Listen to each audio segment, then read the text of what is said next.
Merhabalar sevgili öğrenciler, değerli veliler, kıymetli akademisyen ve mimarlar, herkese hoş geldiniz demek istiyorum.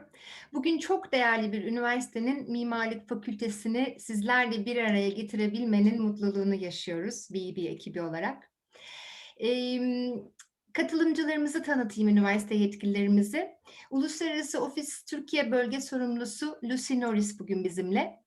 Mimarlık Fakültesinden değerli öğretim görevlisi Christina Godiksen bizimle. Christina daha önce Türkiye'ye geldi, bulundu burada. Bir de çok sevgili Shalom Osuchukwu burada bizimle. Kendisi master öğrencisi. Sorularınız olursa chatroom'a soru bırakabilirsiniz, hand raise edebilirsiniz, el butonuyla sorularınızı sesli de sorabilirsiniz. Ben sözü yetkililerimize bırakmadan önce çok kısa BEB'den bahsetmek istiyorum. Önce kendimi tanıtayım, çok özür diliyorum. Sevda Öncelbat ismim. BEB, British Education Bureau'nun kurucusu, aynı zamanda eğitim direktörüyüm. Gazi Üniversitesi Alman Dili ve Eğitimi mezunuyum. Daha sonra da Oxford Brookes University'sinde Uluslararası Yönetim Master'ı yaptım 2001 yılında. Evet, çok güzel bir tesadüf. Kendi üniversitemin Mimarlık Fakültesini ağırlama şansı elde ettik bugün. Peki BEB kimdir? BEB, Oxford Brookes Üniversitesi'nin Türkiye'deki resmi temsilcisiyiz bizler. Temsil ettiğimiz üniversitelerin Türkiye'de tanıtımına destek veriyor. Üniversiteler için Türkiye'de organizasyonlar gerçekleştiriyoruz. Tıpkı bugünkü organizasyonu gerçekleştirdiğimiz gibi. 2002 yılında kurulduk Oxford'da. İngiliz ve Türk kuruculara sahibiz. Böyle bir yapımız var. 19 yıldır da İstanbul, Ankara ve İzmir'de ofislerimizde öğrencilerimize hizmet sunuyoruz. Uzmanlık alanımız İngiliz eğitim sistemi. Buna Birleşik Krallık dahil. İskoçya, Galler, Kuzey İrlanda ve İngiltere olmak üzere. Üniversitelerin giriş şartları, başvuru süreci gibi süreçlerde sizlere destek oluyoruz. Tüm danışman kadromuz İngiliz eğitim sistemine vakıf, bu konuda eğitimler almış ve hala da almaya devam eden bir kadrodan oluşmaktadır. Buna ben de dahil. Birleşik Krallık'ta 130 tane üniversite bulunmakta. BEB bunun 90'ın, bu 130'un 90'ının Türkiye'de resmi temsilciliğini yapıyor. Temsilciliğini yaptığımız üniversitelerimiz için de ücretsiz hizmet sağlıyoruz. Bizlere buradan katılabilirsiniz, takip edebilirsiniz. Çok değerli paylaşımlarımız gerçekleşiyor çünkü. Buradan da telefonla bize ulaşabilirsiniz. Ben şimdi sözü çok kıymetli akademisyenimiz Christina'ya vermek istiyorum. Hello, Christina. Hello, everyone. Very nice to meet you all. Welcome. And I'm just going to share my screen. But while I'm fiddling with the buttons, maybe Lucy and Shalom could introduce themselves as well. Yes, hello everyone. Merhaba, Tanaydin. Thank you for joining us today. It's really nice to be here with you. I wish very much that we were in Turkey in person. It seems crazy that it was a year ago that I was last in Turkey. Hopefully it won't be too much longer until I can come again in person. But it's really nice to be able to share this time together.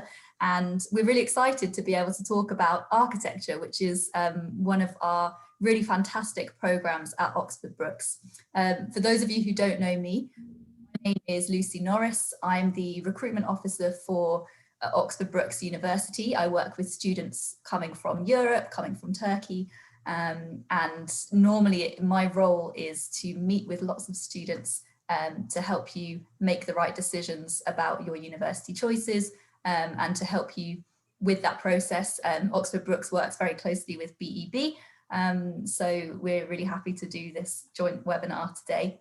And we're also really excited to have a current student joining us today. Shalom, would you like to introduce yourself?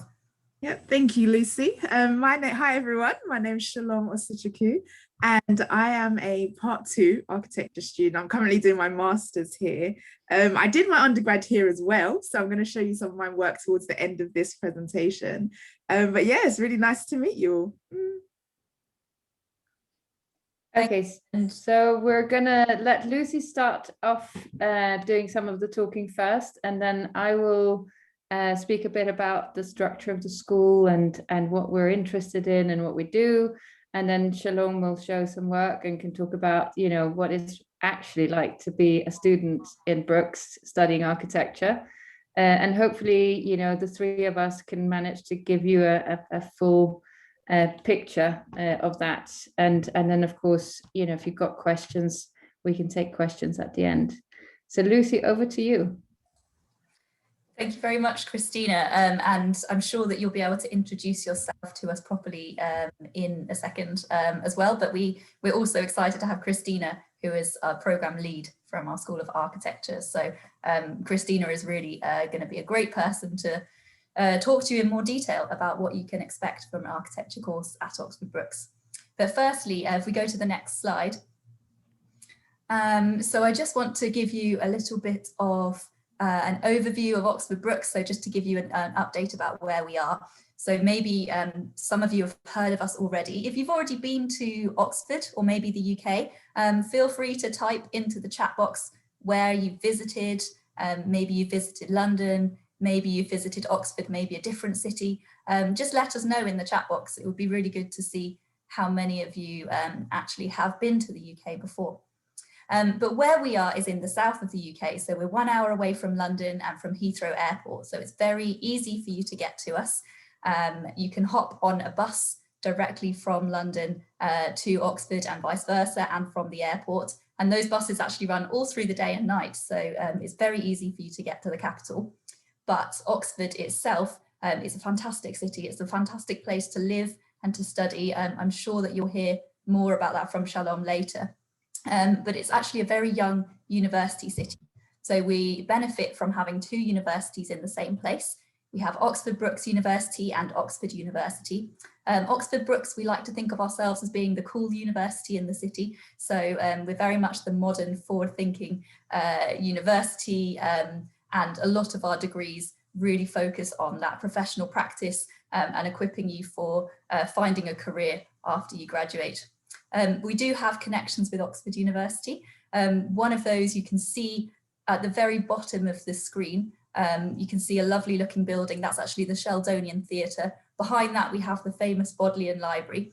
That's an Oxford University library, and they have access to every book that's been published. So a fantastic resource.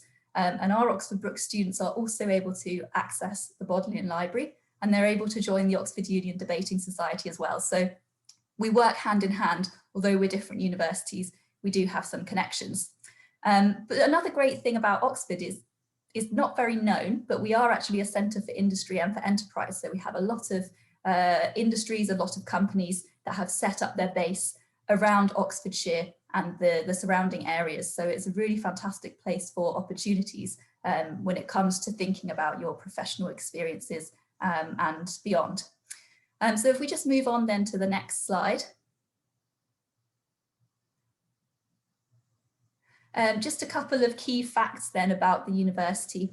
I'm sure that you will be familiar with looking at different university statistics when you're trying to make your decisions. It can be a bit confusing, not really knowing which ones are important. I just want to draw your attention to a couple. So one of them is our ranking as a young university or a modern university. So Oxford Brookes is actually the #1 modern university in the UK. According to QS World Rankings. So what that means is, as a modern university, we're less than 50 years old. So in a short space of time, we've got a very good reputation. We also have quite a good international mix. So 17% of our students are international from lots of different countries, over 140. So when you come to Oxford, you will really feel at home. You'll feel like you can meet lots of other students from different countries, and it's not going to be a place that feels kind of unfamiliar. And the last one is just really looking at our world rankings in individual subject areas. If there's one thing that I would really recommend if you are going to look at rankings, it's that you look specifically at your subject. And you can see that among some of the areas that Oxford Brookes is particularly well known for, architecture features on that list. So it's a really great time for you to be considering architecture and considering architecture at Oxford Brookes if you do want to go to a university that has a very strong reputation in the field. That's pretty much all I wanted to say, just to give you a bit of a flavour of the university. But I'm going to move on now. And I think that's my last slide, and pass over to Christina, who will tell you a lot more about the architecture course.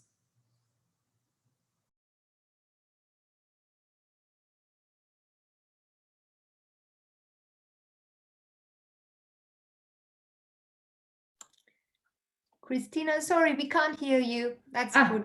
Thank you. Thank you very much, Lucy, and apologies for not introducing myself in full before. I forget that part very often. So yes, I am the program lead for undergraduate architecture, and in our school we have also interior architecture, and that's we're really quite a big school, I think, in terms of our undergraduate architecture.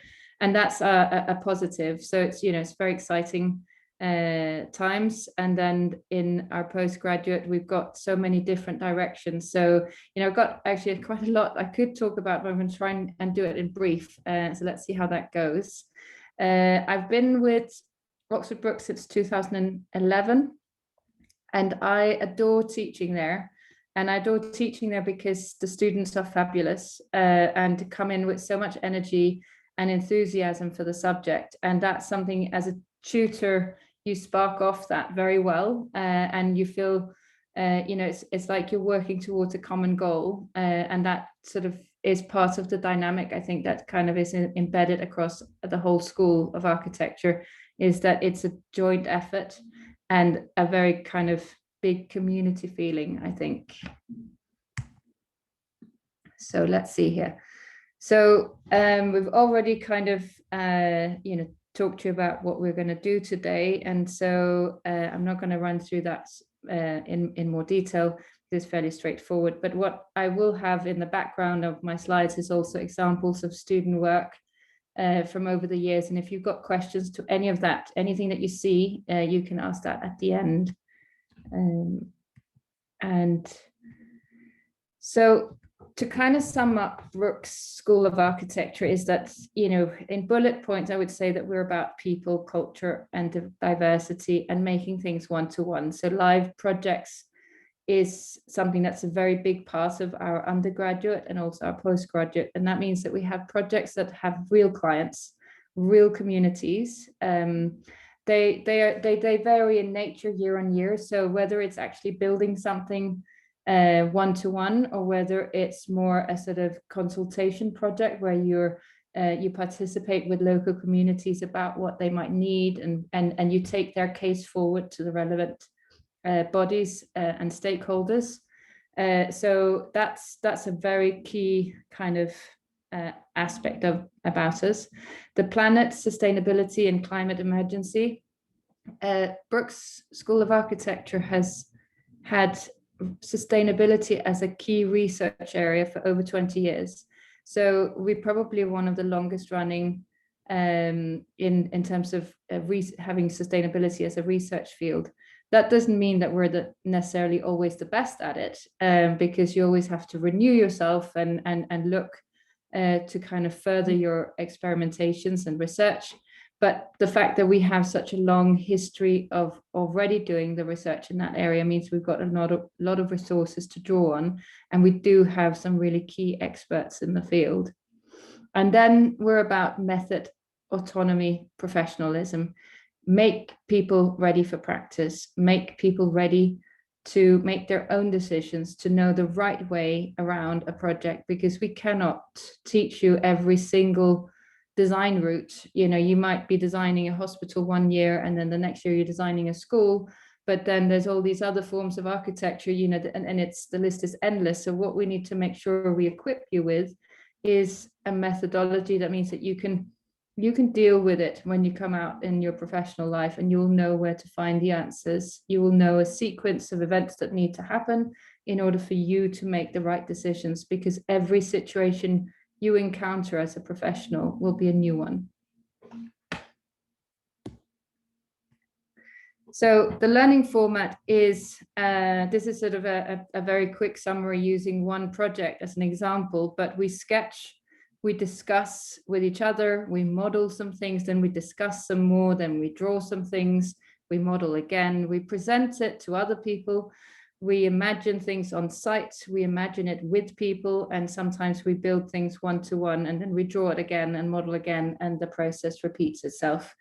The days when you're studying architecture are never the same. One day you go to site, the next day you're having a presentation, the next day you're in the workshop building a model, and then the next day you're sitting, you know, in front of a computer trying to do a drawing, or you're setting up a photo booth to take model photos of your model, or you have a meeting set up with a local community to kind of figure out what they really need. How your week is structured and what you focus on is left very much up to you in conversation with your tutors, and that's something that starts already in year one and it goes all the way through to postgraduate. In year one, it's obviously a little bit more structured than maybe it is in the final year, but we give students independence and autonomy from day one in bite-sized chunks, and we find that gives us, you know, it's the creativity that stimulates, and the range of projects that we end up with are just very interesting. Our students are a mix of UK and international students, and like Lucy said, it's, you know, we've got a good degree of kind of international students, but actually it's really hard to tell because the UK is so multicultural already that actually being from the UK means a lot of different things already. And so it definitely feels, I would say, multicultural to be studying architecture. And I think architecture really benefits from a multicultural student base as well as staff base, because projects can be anywhere, under any condition, in any situation, and as architects we need to be able to be equipped to deal with that and in a positive way, and to have that so close in your study environment, student environment, is, I think, is sort of one of the things that you're learning without knowing that you're learning about it, if that makes sense. Teaching staff is you know, kind of half people from practice, half people that are permanent members of staff, you know, doing significant research.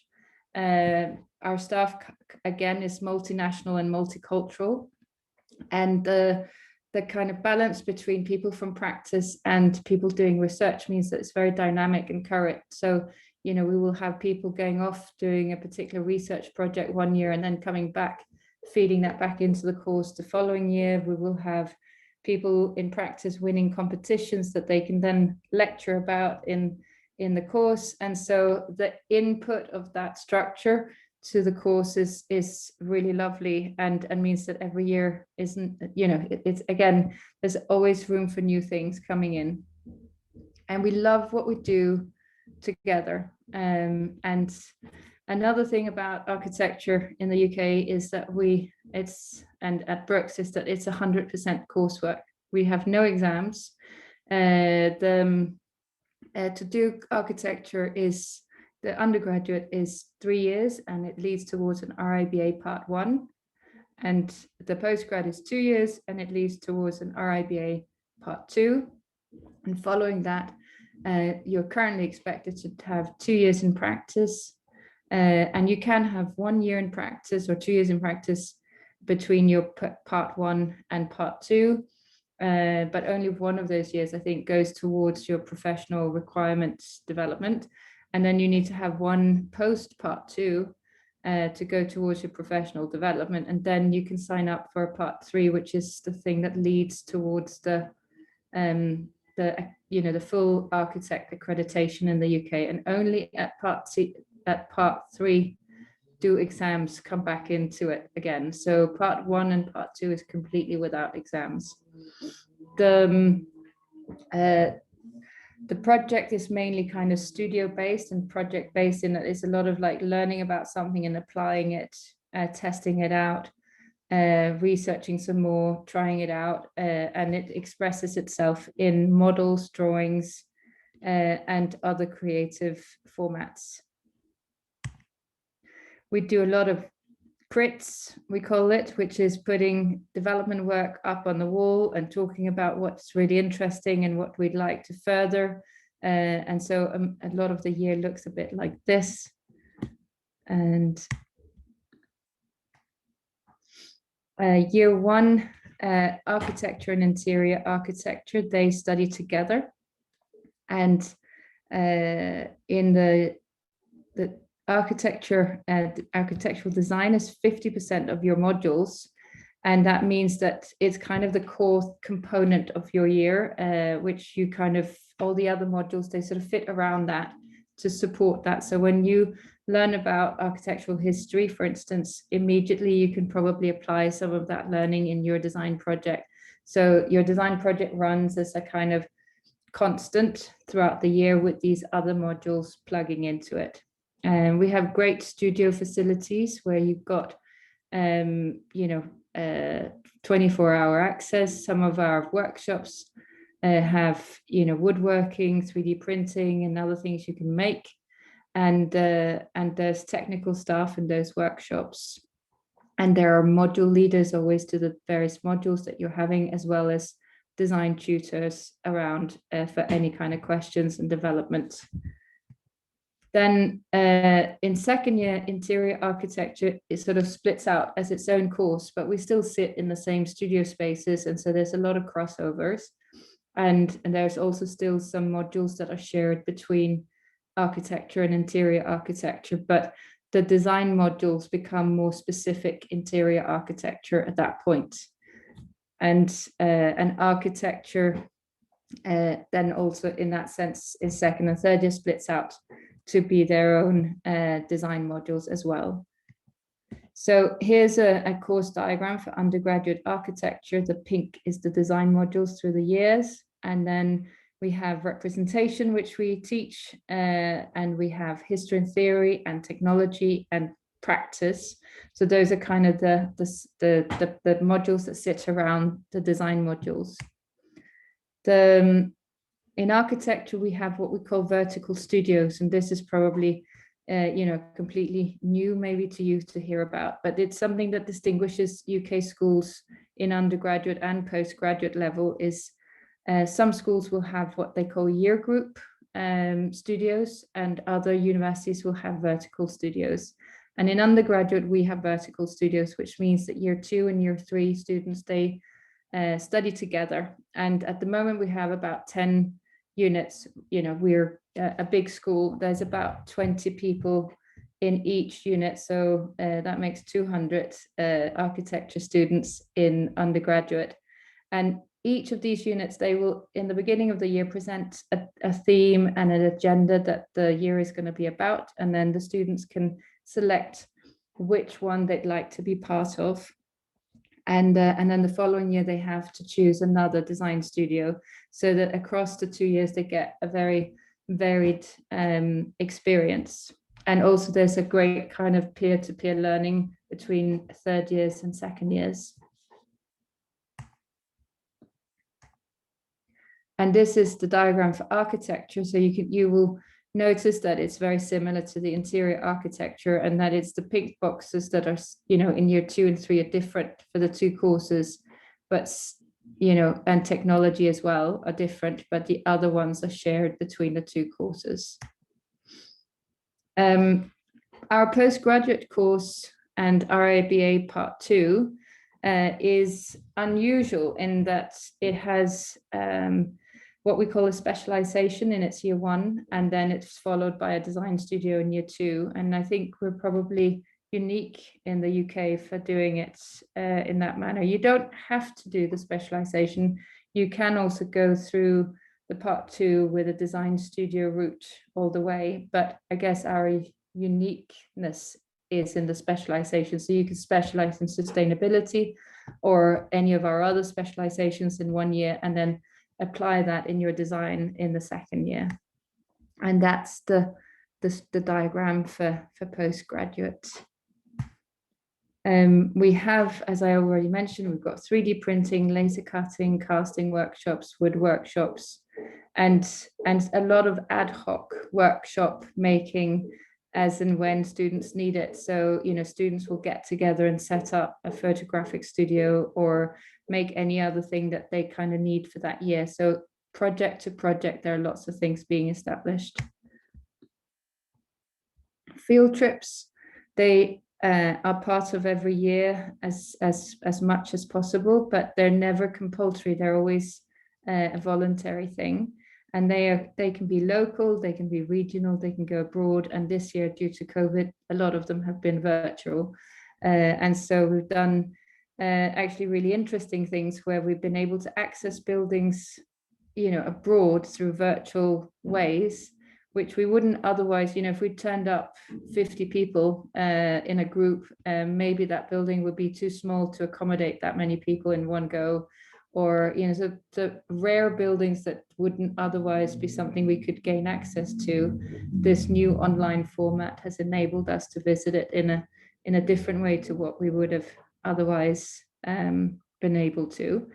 We go to site a lot, so that's what the helmets are all about, and high visibility vests. And in relationship to practice, we established that through inviting external people into our crits and moments in the year where we present work to them. And we also go out and visit practice. So it's important for us that students get familiar with what goes on in practice and get to know what practice looks like. In 3rd year, there's a mentoring scheme which 3rd years can sign up to and get a mentor from practice. And in postgrad, there's similar things as well.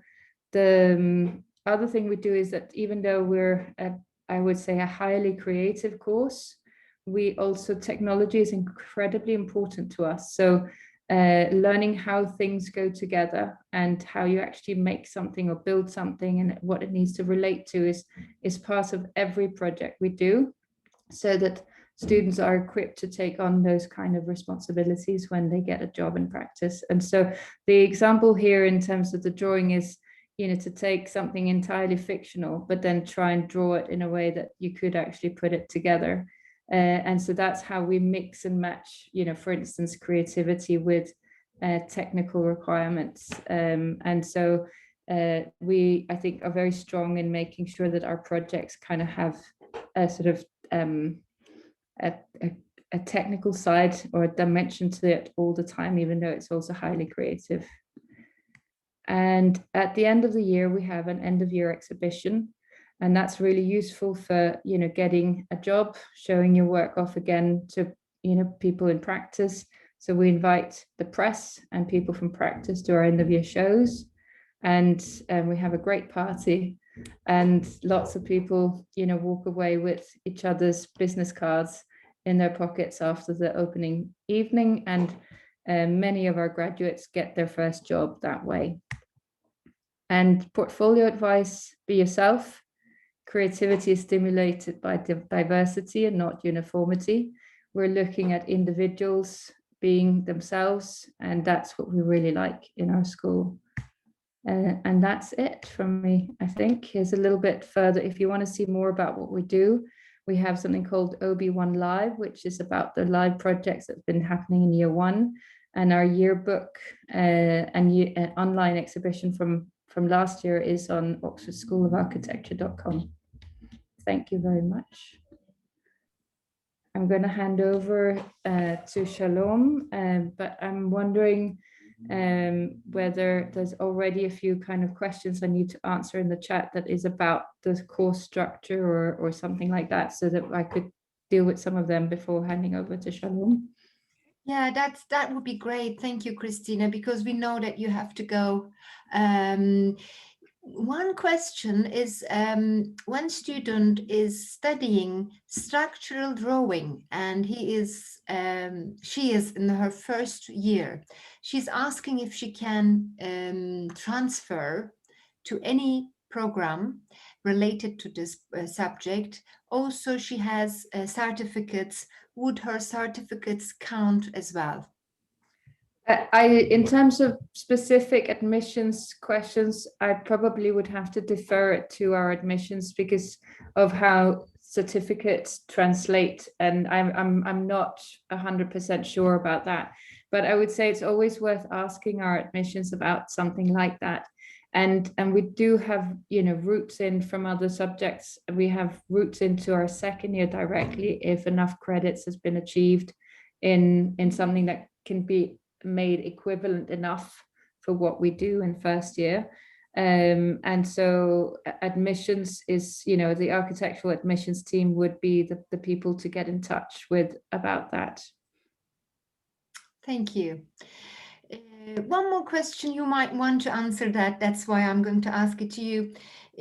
For master degrees, what is the percentage of the dissertation within the program? I think in the dissertation is normally a double module, so that is 30 credits, I think. What is the whole program credited? Let me just go back to the diagram just so I get the numbers right. Mm-hmm.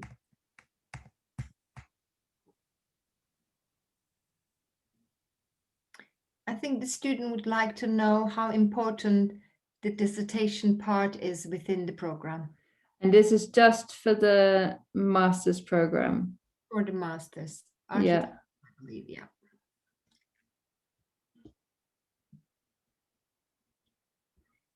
Sorry for having my my head tilted. You know what? That's actually a question I'm going to have to come back to. It doesn't look clear to me on this diagram, and because I'm program lead for undergraduate, it's not something I've got at the tip of my fingers. So based on it being a 30 credit thing in undergraduates, it may be the same, and each year is 120 credits. Yeah.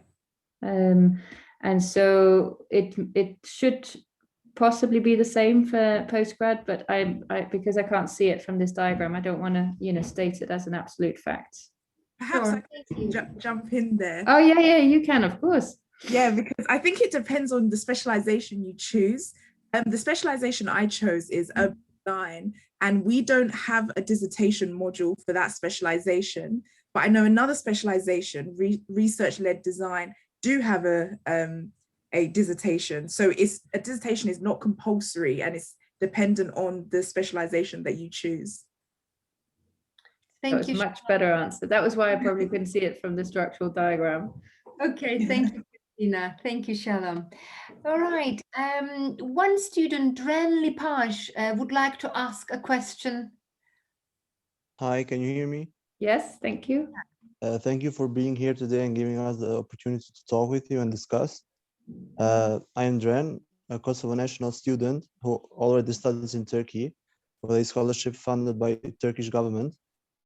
I'm on first year in architecture in Istanbul Commerce University, and I would like to ask you what are the scholarship opportunities for international students to come and study at your university in the Department of Architecture. Thank you. Lucy, is that something that you know more about? Yeah, I'm happy to talk about scholarship opportunities. So we do occasionally have some faculty-specific scholarships that do come up. I know that we have had some in the past within the School of Architecture for, I think, particularly for postgraduate. But in terms of our general international scholarships, we offer a £2,000 scholarship for first-year students.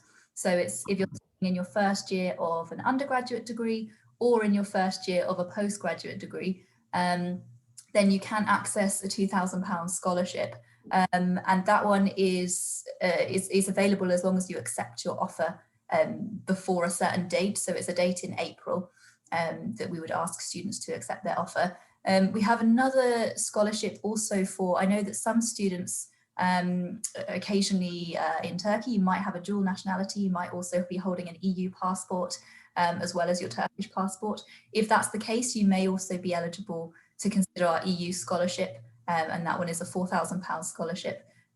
So there are a couple of options that we have available at the moment. It does change every year.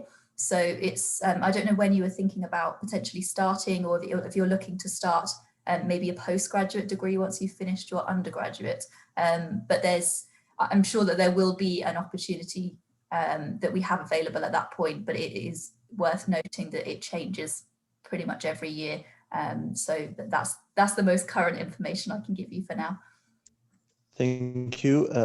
Actually, I was asking about transferring my studies, like achieving a scholarship to transfer my studies from Turkey to the UK and continue my studies there. So in terms of transferring your studies to the UK and finding equivalence in what you're studying in terms of first year architecture in Turkey, it's all down to credits and modules and learning outcomes. So because the UK education in architecture is mapped to the RIBA's learning criteria or general criteria, we have to look at whether your course would have met those criteria in order for it to have equivalence. And for that, again, I would refer to the admissions team, because every case is individually, so different. So there's not a sort of I can't say blanket yes or no, because it really depends on the kind of the minute things in your program. And but I know that our admissions team would be very happy to talk to you about it. And so I would encourage you to get in touch with them. Yeah, thanks a lot. Well, so if you are coming into year 2 or year 3 of a course, our scholarship does actually apply for year 2 and year 3 students as well. So if you're starting with us as a new student in your second year or your third year, you would still be eligible for that international scholarship. The deadline is still the same. So obviously, if you are looking to start in September this coming year, bearing in mind that year 2 or year 3 applications do take a little bit longer to make a decision, because they do have to go through a different type of assessment, as Christina said. We would really recommend that you apply as soon as possible, and kind of let us know as well, so that we can follow up with admissions and make sure that you're able to get a decision as quickly as possible to be able to consider you for a scholarship. In terms of other ways of kind of generating an income, we do have a very extensive ambassador scheme, which means that we ask students to get involved in various events that the university is hosting. Anything from application interview days through to open days in the school, or other events that the school might be or the university is hosting. And any student can sign up to be an ambassador and then be paid to contribute to those events. And that's I think, from an architectural point of view, something that we are very fond of, but we can also see the kind of professional development positives that come out of that. Students that have been ambassadors, they learn to take on responsibility, they learn to speak in front of a crowd with confidence, and other skills come out of that that job, which may only be for a few hours once a month, if that's what you want, or other students may make it a weekly commitment on a certain thing. They're very different ways you can be an ambassador, and I think that's a lovely thing, actually, which can make financial buffers. Thanks for the information. I had one more question. How are the lessons being continued in this Corona time, online or physically? We did in semester 1 a blended format, we called it. So we had one day in the studio face-to-face and then one day online. And that was to facilitate the social distancing in the studio. So because we reduced our capacity dramatically by introducing the social distancing, it meant that half the students could come in one day and you know, another half could come in the following studio day, and then the one day that they were not in the studio, they would have that day online. When we went into full lockdown post-Christmas, then it's been fully online until a few weeks ago, where we opened up the studios for the students to come back into work. We're still not face-to-face in terms of teaching, so that still happens online. There are noises about potentially reintroducing the blended format again after Easter period, but again, we haven't got any confirmation yet. I think from my perspective, it has worked, you know, given the circumstances, it has worked incredibly well. You know, if someone over a year ago had said to me, you're going to have to move the School of Architecture online, I would have said there's no way. And, you know, I couldn't possibly imagine what it would be like not to sit in front of a student and sketch with them and turn the models around and, you know, all the things that we're used to doing and that we know works well. And because an emergency situation has forced us to try out some new ways of working, and, you know, and it was petrifying, you know, like super scared last year when it had to happen very quickly.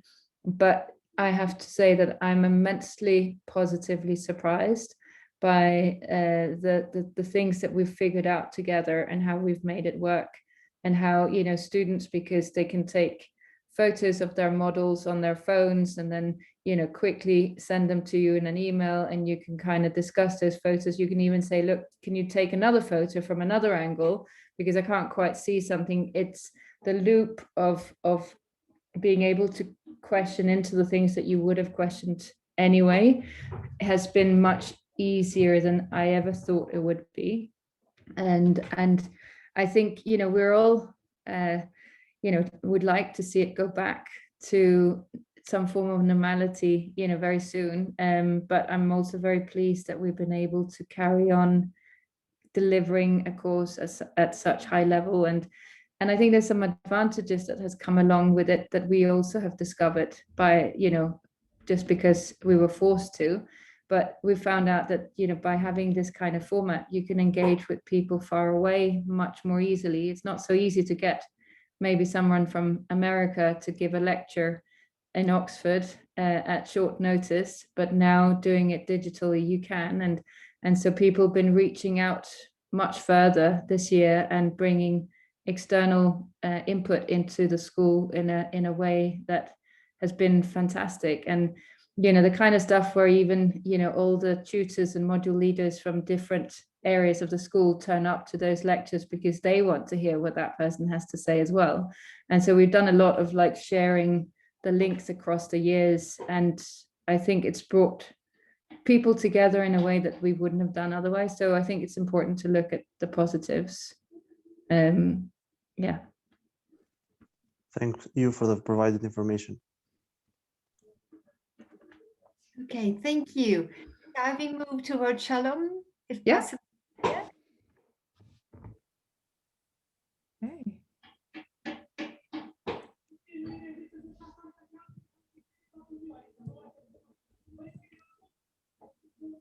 Okay.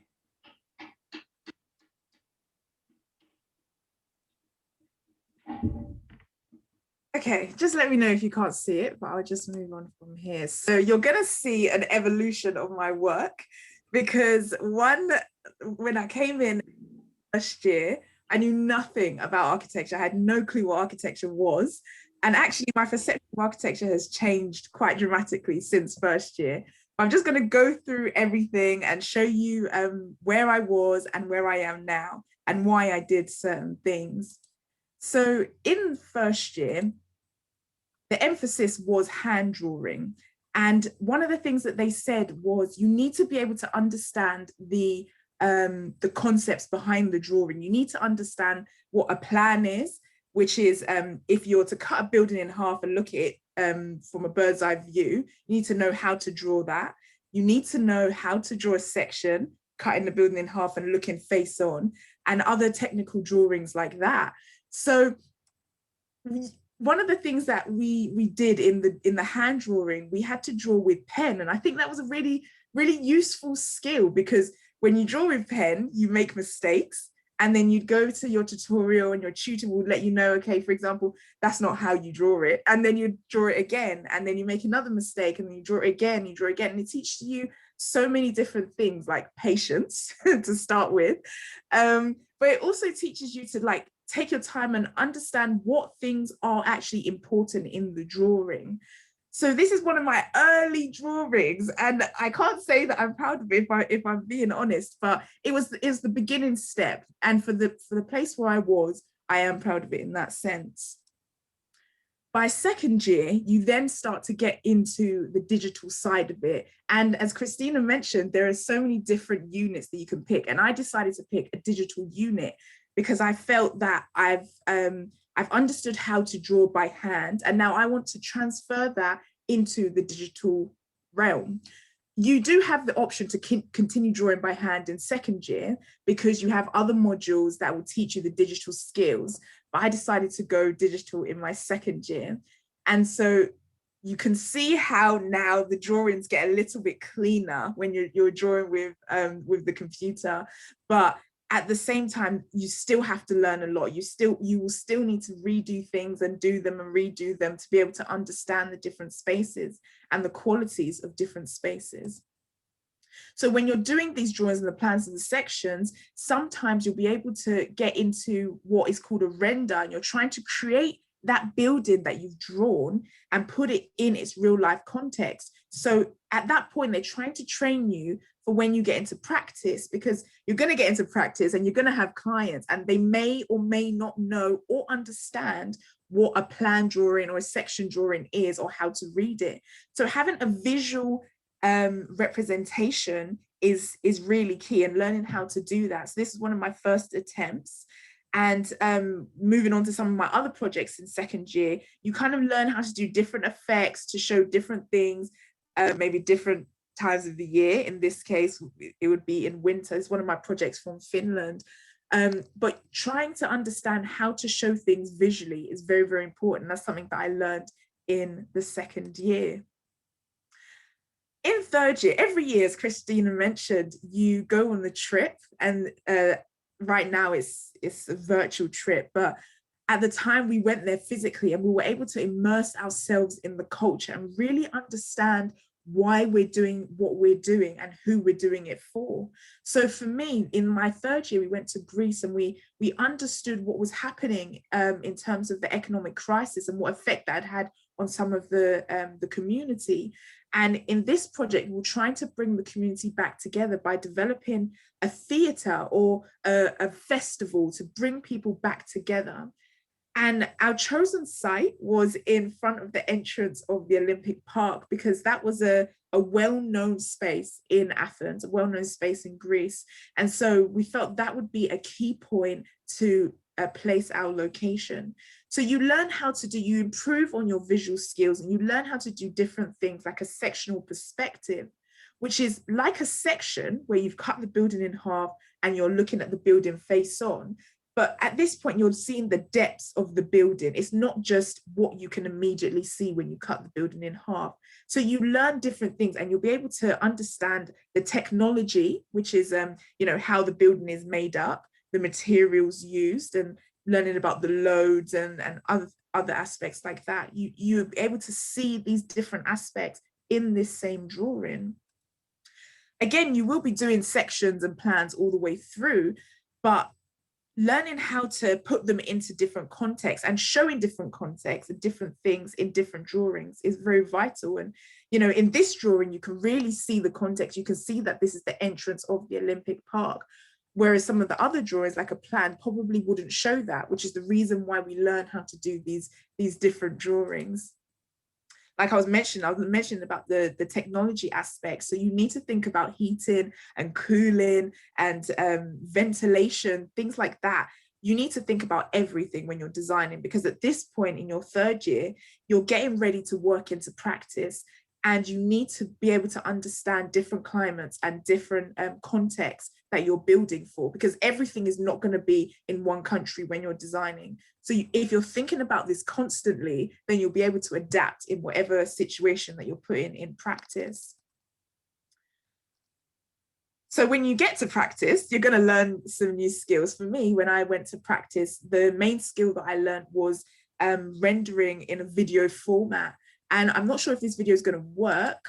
Okay, no, this doesn't work. Okay, never mind. But learning how to create visual videos was very, very interesting for me. And I think enhanced my skills, because now if I was to show a client a project, they can really feel what the place would be like. It's not just about one still image. You can now change the weather in the video. You can change the time of day, which gets people to, it kind of gets people excited and gets people to understand what you're trying to do in terms of the building. And it helped me to get back into education and improve my skills when I started my part 2, the postgrad, the master's course.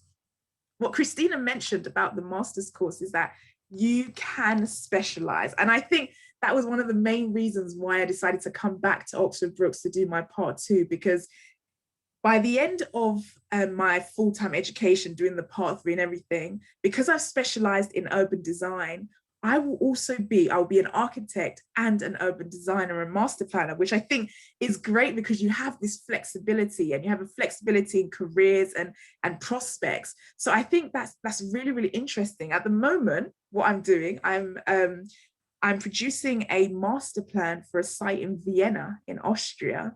And we went on a virtual trip, like Christina mentioned, in Vienna. And it was really interesting because it's a different context. I've never been to Vienna before, so I didn't know anything about Vienna. And we're trying to develop a intensified site because the world population is increasing. So we do need more demand for housing. So we're trying to understand, how can we develop that while still improving people's quality of life and enhancing their physical and mental health and well-being. And so that's where I'm at the moment. And I think it's been an amazing journey towards the end of the year. And I'm really excited for next year, but that's where I'm at the moment. But I would love to take any questions you have about undergrad or about the postgrad aspects of architecture. Yeah, so that's what I have to show you, and then opening up back to the panel for any questions. That was really, really interesting. Thank you so much for sharing that. I actually wonder if you can comment on, for those students who are maybe watching this and thinking, how do I ever get to that level? And then maybe thinking about putting together their first portfolio.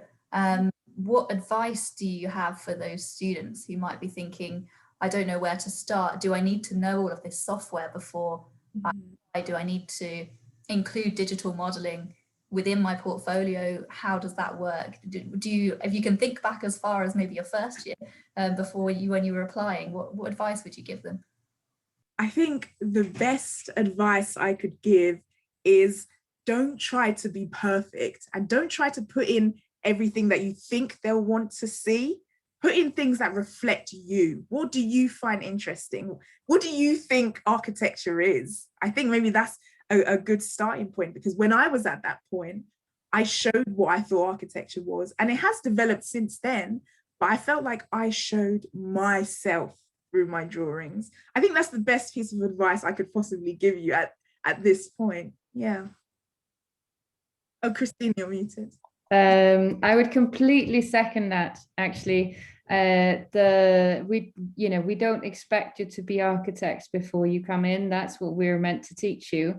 You should show us your creative side, whether it's paintings or drawings or models or making things out of fabric or installations and trees or collage work. It doesn't matter. It's as long as it's a true representation of you, then we can see enough of the way that you think, the skill sets that you have, to be able to make a judgment on whether you have potential in the course. And And we probably look for sort of, I would say as advice is, try to not just show one type of thing. So if you do hand drawings really well, do show that, but maybe also show something else. So you show a range of skill sets, but also a way that you can show, maybe not just complete work, maybe also some process work.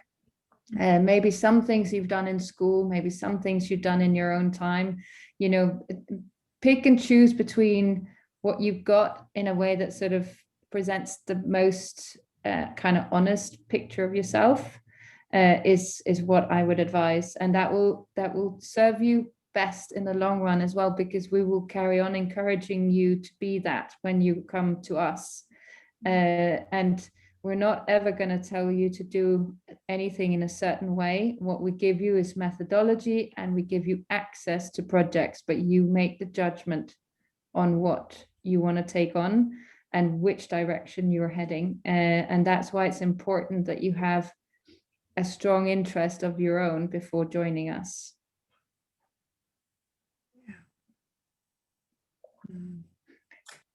Okay. There's some questions about, I can see there's one about how many specializations for masters that we can choose and what are they? Shalom? Yeah. There are 6 specializations, if I'm not mistaken. You choose one specialization for the year, and then in your second year of masters, you don't do a specialization, you do a design studio. These specializations are urban design, that's the one I'm doing, research-led design, that's the one that you would have the dissertation attached to it. You have sustainability, architecture and emergency development. You have development and emergency practice, advanced architectural design, and there is one more. Oh, it's the design studio specialization. So that's one where you don't have to pick a specialization. You can do the design studio for the 2 years. Yeah. Okay, great. Another question. Christina, is, by the way, it's 2 minutes to 6 o'clock. Just, sorry, 3 o'clock for you. Okay, thank you. All right. I might have to, I'm going to make my goodbyes now, but I'm going to stick around for maybe one more question, but just because, I just want to say thank you to everyone for coming today. And if you've got questions after today, feel free to to reach out and ask them afterwards. We don't have to cover everything today. Thank you very much. Thank you for your valuable time. Next question to Shalom, maybe. Which about the programs that help you to visualize sectional perspectives and rendering? Is that right? Is that a terminology you're using in architecture? Yeah, we have a module called representation, and they teach you how to do that. You also, after your first year in architecture in the undergrad, you're given a summer task, which you're told to produce a piece of work using a different software. So you have the opportunity to learn the softwares in the summer holidays before you get there. And then you also have the opportunity to learn it during the module. So yeah, they do teach you, but if you want to take the initiative to learn it yourself, you'd be at a much better position. But yeah. Thank you. Thank you very much. Just going through the questions. There is one question, Lucy, you might want to address that. I'm already telling about it to Suraya. It's about when students are willing to transfer from Turkish architecture program to UK. It's not really transfer in Turkey. We do have that between universities, but because of the syllabuses, if they don't match, it's not a transfer for UK. Can you please explore that a little bit? Because she also asked after the transfer, can she do a foundation program? But the system is not really like that. So if you please explore that a little bit. Thank you.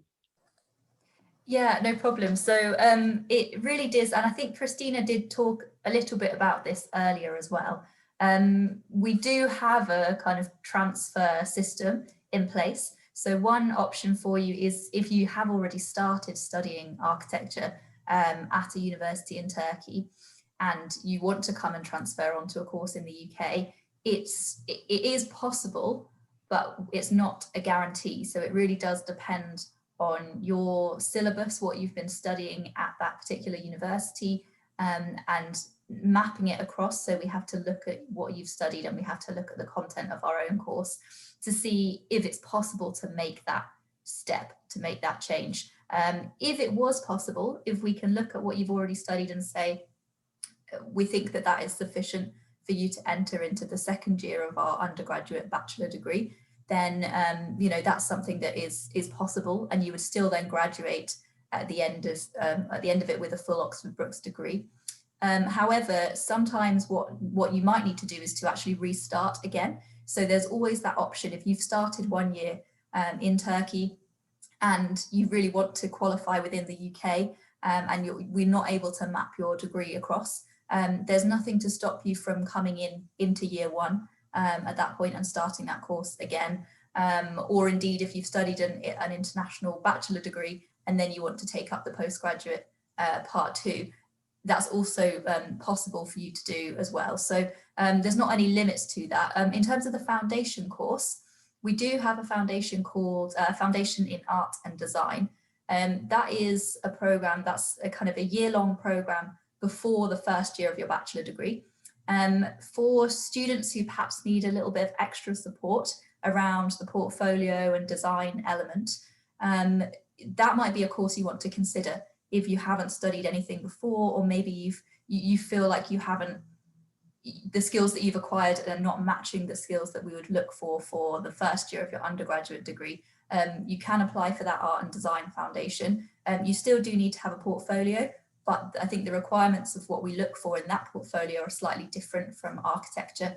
They're slightly less rigorous, so it would give you the opportunity to then develop your skills and then resubmit a portfolio at the end of that course. So there are a few different options for you. One of them does include being able to transfer credit, but it is, as Christina said earlier, it can be a bit of a lengthy process and it's not a guarantee, just because of the very specific content that you will have studied.